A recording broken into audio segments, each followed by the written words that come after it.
Despite Kenya being a net food importer, the country loses 20% of its grain harvest to post-harvest losses, which has seen farmers earning significantly reduced prices.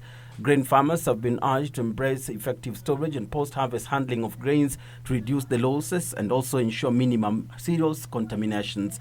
Challenges in bulking the grain and keeping it safe storage, post-harvest losses, which are very high.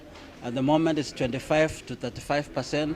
And if we could reduce that, then we could actually increase our production, or rather our grain harvest.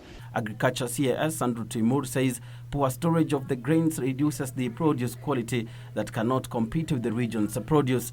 How do we interact with the other countries in terms of ensuring that we trade with our grain and the farmers or the millers get the right prices? Mkulima wa Kenya anashindana na mkulima aliye Tanzania, aliye Uganda, aliye nchi zote za Afrika Mashariki, kwa vile tuko na soko moja.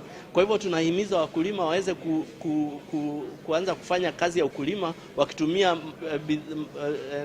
mbinu ambazo ni za kisasa. Grain trade stakeholders want TSC trade tariffs and food standards reviewed and harmonized to ease grain cross-border trade. Non-tariff barriers are said to further escalate the cost of grain production, with Kenya's production cost higher than those of other East Africa Community member states. Of course, we have challenges of market linkages, challenges of production. Cost of production, particularly in Kenya, is a bit on the high side compared to some of our neighbors. Key elements, regulations, which we have to harmonize as a origin, but later on as a continent. Issue of standards which have to be harmonized and agreed upon as a REC in East Africa, but also as a continent. Currently, officials from the East Africa Community member states are holding talks aimed at increasing cross-border grain trade in a bid to increase market access among farmers from member states.